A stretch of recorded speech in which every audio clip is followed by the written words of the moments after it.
Hey there, welcome to day 231 of our Let's Grow annual challenge. Sharon Horne-Ellstrom here. And of course, we're working on confidence growth. We're continuing the entire month. We're focusing on our confidence growing, becoming more confident, being more self-aware, understanding that no matter what comes our way, we're going to figure it out and we can deal with it.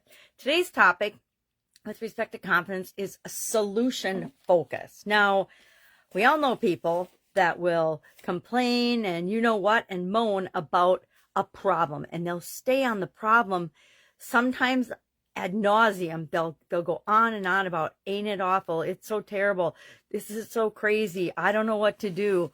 And they just focus in on the problem. And the longer we focus on a problem, the longer we have that problem, because it just keeps going around and around, and it sticks with us until we say, wait a minute, there are things I can do.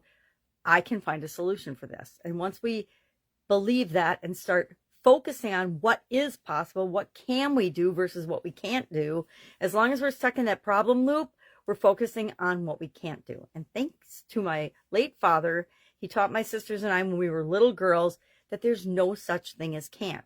And that translated into me in the belief of there's always a way, there's always a solution, there's always a way to figure things out, no matter how grim a situation might seem at the time.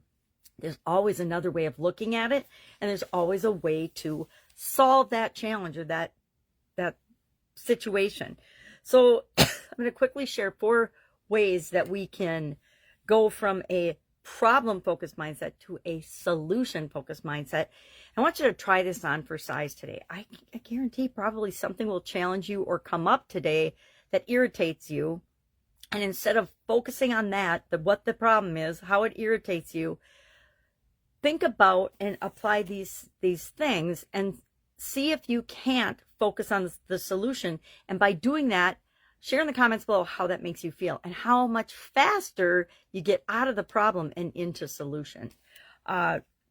We've got Michelle's story in Guide to the Let's Grow Annual Challenge private Facebook group page, so you can check that out. It talks a little bit more about this topic, about solution-focused mindset and things. But 4 ways, and I'm going to share, actually, this is a graphic that I share usually when I talk about, do you know what you want? Well, sometimes the fastest way to figure out what we want is to focus on what we don't want, make a big list of those, and take the opposite of that to turn it into what we do want. And then by focusing, visualizing, affirming, reciting, and writing it down, that's how we get what we want. The same is true of solutions to problems or challenges that come our way. First thing we want to do is we want to reframe the challenge, the problem, the setback, the obstacle, and find the opportunity in it. Because everything that comes our way, every challenge we have, every frustration, every flat tire, every time we wake up late, all of it is to test us and show us something about ourselves. And so if we can reframe and look for the opportunity, the lesson in that, then we will get solutions and come to conclusions that are better for us faster than if we're focusing on, oh my gosh, I woke up late, I stubbed my toe, yada, yada, yada. We want to break our problems down into smaller bite-sized pieces. Sometimes we are grandizing and we make a problem bigger than it is, and it's like end of the world. This happened, so it's the end of the world. I lost my job, it's the end of the world. I got a diagnosis, it's the end of the world. I had a sudden cardiac arrest and died, it's the end of the world. No, it's not. It's the beginning of what else is possible. It's the beginning of what can I do, not what I can't do. And I've learned over decades of practice and experience that if I focus on what I can control and the things that I can't control, I don't worry about them, because no matter how much I worry about them, that's not going to make them go away or make them better. So if I focus on the things, and that's our 3rd step, focus on the things you can control, because those are the variables that you have direct influence and a possibility of impacting. And those are the solutions that you can implement yourself. And those are the fastest, easiest ways to get from problem to solution. And finally, celebrate the small wins. Break it down into smaller little problems and pieces. And as a aside, I want to add, make sure you're looking for and solving the root cause of the problem. One of the most common mistakes I've seen in my life and in businesses and in corporations and in the businesses that I work with nowadays is they're actually solving the wrong problem. They're working on symptoms of the problem Have you ever gone to the doctor and you tell them all your symptoms, and so then they do things to get rid of the symptoms, but they don't look into and find out, well, what's really causing all of these symptoms, because it could be two entirely different things. And if we don't solve the root cause of the problem, if we don't solve and find the root cause of the illness or the disease, and we're curing all the symptoms, you can cure all the symptoms or mask all the symptoms with different protocols and medications and treatments. But if it's not the root cause that's causing all the problems in the first place, it's just going to keep coming up again and again in different ways, sometimes uglier than the first time it came up.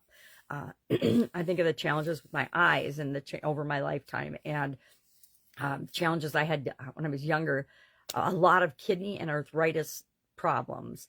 And one of my biggest challenges was back when doctors didn't get together and talk to one another. They didn't have computer systems to share notes.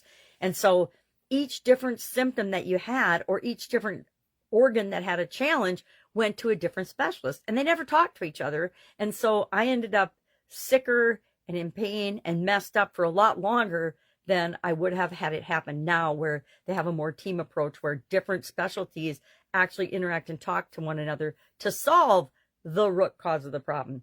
If it's inflammation, that's different than if it's kidney disease, than if it's lupus, etc. They all have different protocols now. Anyway, I'm digressing. So action item today. When a problem comes up today, and I must say, I think every day we have little problems and big problems, look at it and see how quickly you can get from focusing on the problem to thinking about solutions, and then immediately implementing one of the things that will help to alleviate the problem. It doesn't have to solve the entire problem with one action, because it usually doesn't. The bigger the problem, usually the more steps it takes to actually focus on solutions and fix that problem or that challenge.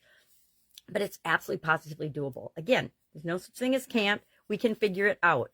If you need help with this, if you have a little problem you want to just run through and chat with, and we can see how we could reframe it, how we can focus on what you can control, how we can break it into little pieces, ask in the comments below for help. That's what we're here for, is to help one another to implement these different tools and strategies that we talk about. All right, any questions, ask me. Otherwise, have a fantastic day, and I'll, of course, be with you tomorrow with another confidence growth related topic. Have a great day.